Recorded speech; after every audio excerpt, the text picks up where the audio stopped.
C'était un vrai régal ce match. Salut les fraudes, j'espère que vous allez bien. On se retrouve pour une nouvelle vidéo débrief du match entre le Deportiva Minera et le Real Madrid. Victoire 5-0 du Real Madrid, une victoire logique quand on sait que le Deportiva Minera est en 4e division. Mais aujourd'hui, je n'étais même pas censé faire ce débrief, mais j'ai eu envie de le faire parce que quand j'ai vu le match, j'ai eu des choses à dire et j'ai envie de dire des choses sur des joueurs qui ont marqué des points et d'autres qui en ont perdu par contre.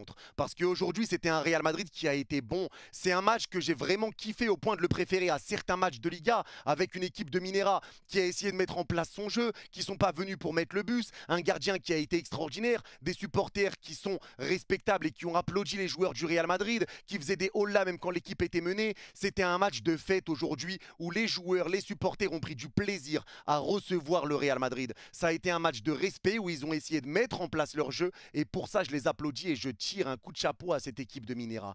Mais aujourd'hui, le Real Madrid a sorti une vraie partition. Alors que l'équipe avait tourné, c'est des joueurs qui avaient des choses à prouver, bien évidemment, parce que c'est des joueurs qui ne sont pas titulaires avec le Real Madrid pour la grande majorité. Donc, c'est des joueurs qui avaient des choses à prouver. Et quand des joueurs ont des choses à prouver, ça donne ce genre de match avec une équipe qui tourne bien, qui garde bien la balle. Après, forcément, il y a un monde d'écart entre les deux équipes, donc c'est un peu compliqué de juger. Mais aujourd'hui, c'est un Real qui a bien conservé ce ballon, qui a bien fait tourner, qui était sur un fauteuil pour jouer, qui jouait vers l'avant, qui arrivait à sortir du pressing, qui jouait en une touche de balle, qui s'est cherché, qui a essayé de trouver des automatismes offensivement, qui a essayé justement de se trouver dans des petits périmètres. Aujourd'hui, j'ai pris énormément de plaisir devant ce match. Et même si c'est une 4e division contre le grand Real Madrid, j'ai pris énormément de plaisir devant ce match et je sais que je ne suis pas le seul. Je sais que je ne suis pas le seul. En tout cas, aujourd'hui, des joueurs ont marqué des points, d'autres en ont perdu. Mais tout ça, on va y venir. Mais avant ça, comme d'habitude, merci à toutes les personnes qui ont été présentes sur le live. J'ai commenté le match en live et on l'a vécu ensemble. Donc merci à vous et merci à ceux qui prendront 2 secondes pour mettre le petit pouce bleu et le commentaire pour le référencement.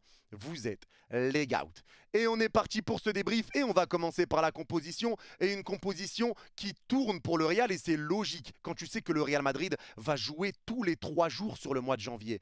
Notamment si tu te qualifies en finale de Supercoupe d'Espagne et que tu bats Mallorca jeudi, tu joueras tous les 3 jours. Donc que le Real fasse tourner contre une D4, c'est logique. J'ai vu des gens s'indigner, etc. Mais c'est logique.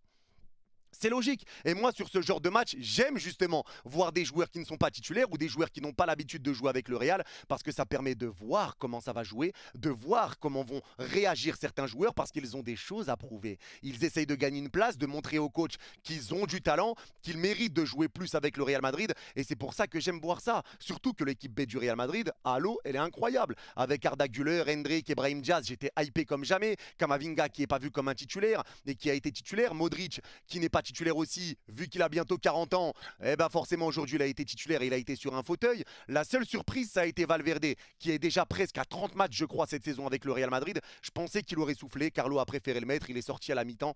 Un petit peu incompréhensible, mais bon. C'est le choix de Carlo, il faut faire avec. Mais en tout cas, aujourd'hui, je le dis, je le répète, moi je veux tirer un grand coup de chapeau tout d'abord à cette équipe de Minera et notamment au gardien de Minera qui a fait un match extraordinaire. Je croyais que c'était Thibaut Courtois qui était déguisé pour amener un petit peu plus de piment dans ce match, tellement ce gardien a fait des parades incroyables. Il sortait les 2 bras, les 2 jambes ouvertes en allant vite vers le joueur qui avait la balle pour dévier le ballon sur la frappe. Il a fait des parades dignes de Neuer Prime. C'était incroyable et j'ai appris après le match que ce gardien a joué de 2016 à 2018 au Real Madrid. Mais ce gardien n'a rien à faire en 4e division. Il a sorti un match de détraqué avec 16 parades. Le Real gagne 5-0 ce soir. S'il n'est pas là, il y a 15-0, c'est pareil. C'est pareil, il a fait des énormes parades. Grand respect à Martinez, ce gardien de Minera. Grand respect à Minera encore une fois, franchement, qui sont venus pour essayer de jouer, qui ne sont pas venus pour verrouiller le match. Ils sont venus pour kiffer face au Real Madrid. Et aujourd'hui, le Real Madrid les a respectés parce que le Real a bien joué, parce que ce milieu de terrain du Real Madrid arrivait à bien conserver le ballon, à jouer en une touche de balle. Et encore une fois, c'est logique parce que c'est une 4e division en face. Mais on a vu un Real Madrid avec très peu de déchets. Les passes arrivaient à destination, ça à jouer en une touche de balle, tu arrivais à sortir tranquillement du pressing de Minera avec des une touche de balle, tu repartais derrière et tu repartais vers l'avant, tu créais un décalage, il y avait des bons placements, des bons appels, les attaquants se cherchaient entre eux. Alors il y a des attaquants qui sont loupés aujourd'hui et ça on va y venir après, mais aujourd'hui c'est une équipe qui a essayé de jouer ensemble. J'ai vu un Real Madrid collectif et un Real Madrid hyper agréable parce qu'on a l'habitude pour le Real Madrid, même sur des matchs contre une 4e division, de voir un Real Madrid qui se gère un petit peu timide. Aujourd'hui le Real Madrid a sorti une top prestation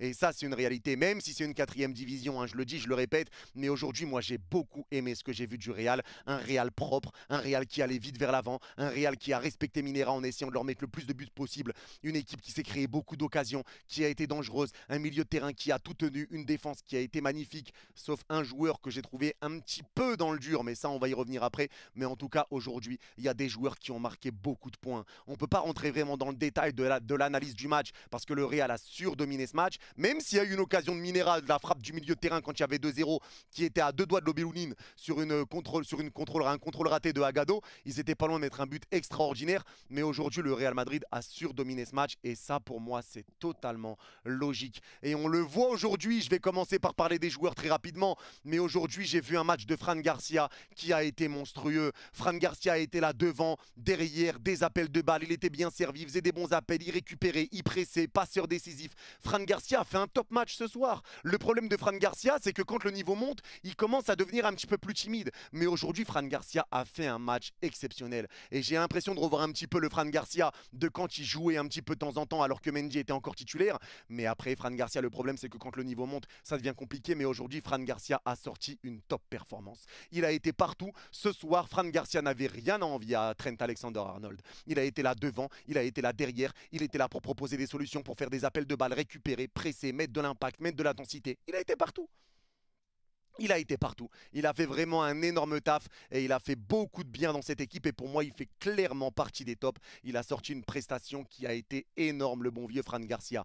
La défense centrale maintenant, et là justement le joueur pour qui j'ai un petit bémol c'est Agado. Parce qu'aujourd'hui Agado c'est son premier match avec le Real et je pense peut-être que lui ça va être un petit peu tôt pour le faire jouer parce que je pense qu'il va pas marquer beaucoup de points quand tu vois qu'il a perdu 2 ballons qui auraient pu être très dangereux pour Minera et heureusement que c'est une 4e division parce qu'il a perdu 2 ballon qui aurait pu être chaud pour le Real Madrid. Derrière, il n'y a pas eu de grosses dingueries. Il a fait son match, mais c'est vrai que ces 2 erreurs-là, ça peut lui faire perdre des points. Derrière, il n'a pas été mauvais, ça je le répète encore une fois, mais c'est vrai que ces 2 erreurs auraient pu coûter cher. Donc dans les yeux de Carlo Ancelotti, se dire est-ce qu'il est capable de jouer titulaire en Liga ou de rentrer dans un cours de match en Liga, ça peut être compliqué. Donc je pense pas que Agado ait marqué énormément de points aujourd'hui et dû à ces 2 erreurs qui auraient pu coûter très cher.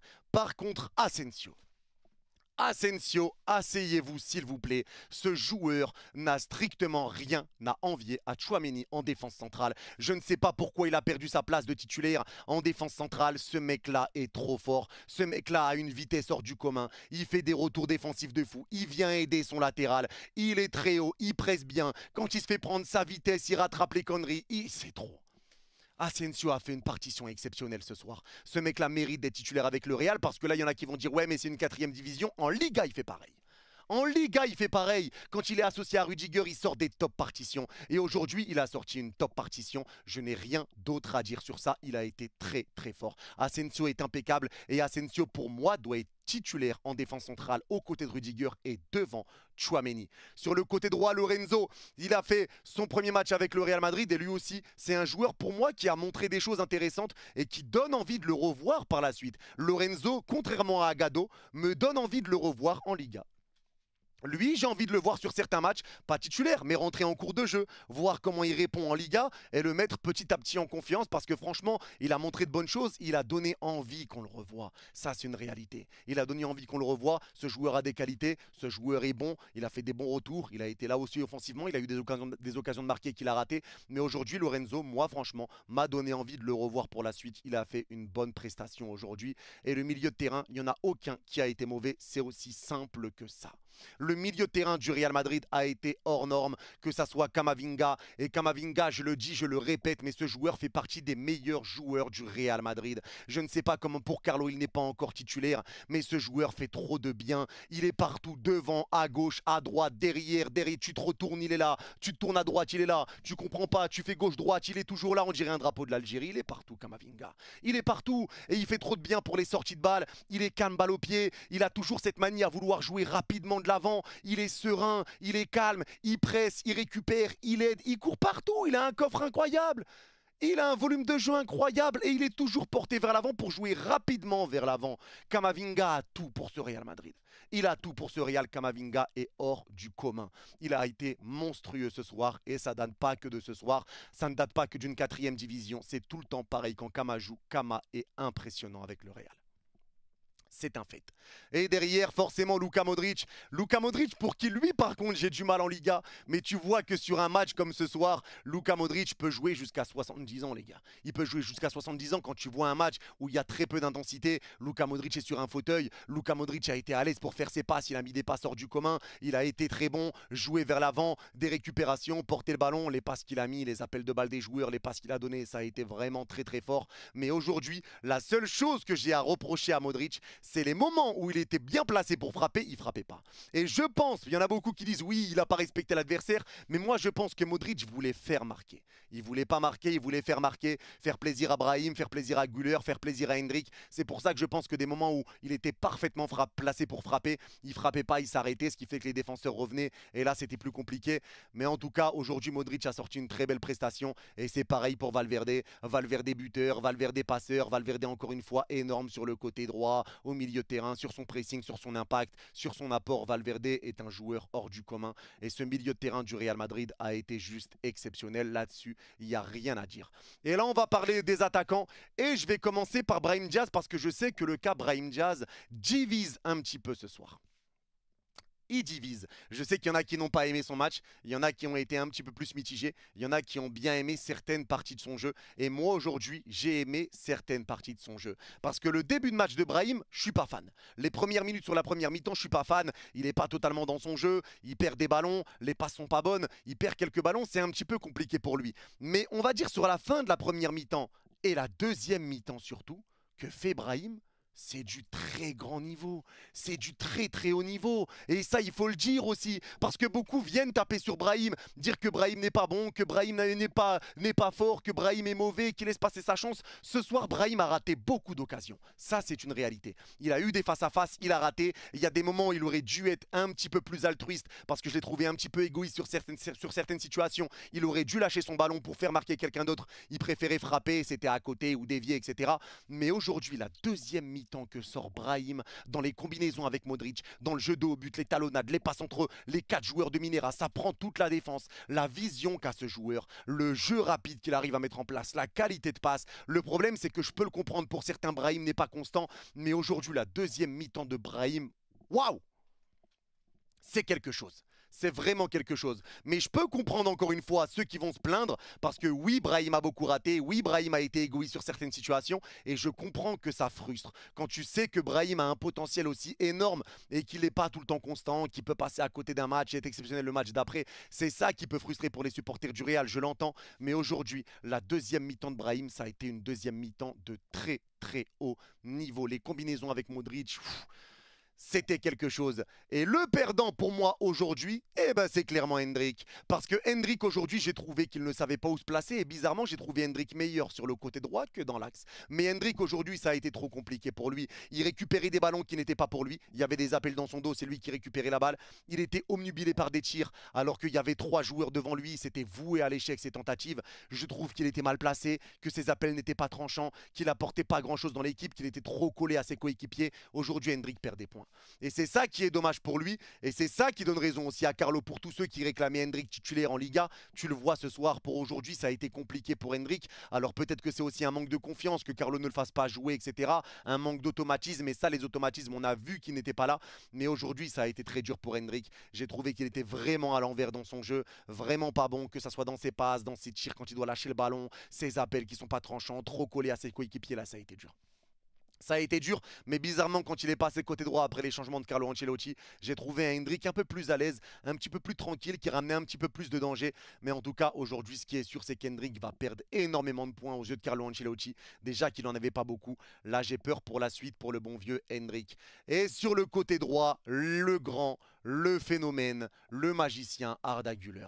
Le match d'Arda Güler aujourd'hui, asseyez-vous aussi parce que vraiment le match que fait Arda, doublé, on a vu le Arda Güler avec la Turquie, c'est un Arda qui a été très bon dans les prises de balles, très bon dans le jeu offensif, très bon dans les percussions, très bon pour servir ses coéquipiers, très bon dans les petits périmètres, super vision de jeu quand il passait entre deux joueurs, il y avait 3 joueurs devant lui, il arrivait à lâcher ce ballon pour essayer de trouver Hendrick ou Brahim, pour essayer de lancer un bon ballon. Et Brahim, aujourd'hui le match de Arda Güler a été juste monstrueux. Arda a été partout, il venait aider, il revenait défendre, il récupérait des balles, il aidait ses milieux de terrain, il aidait le latéral, il était là devant, il était là pour servir les attaquants, il était là pour jouer vers l'avant, pour percuter. Aujourd'hui, il a tout fait et il a mis un doublé. Arda est le joueur qui a le plus le niveau pour être titulaire au Real Madrid parmi les remplaçants.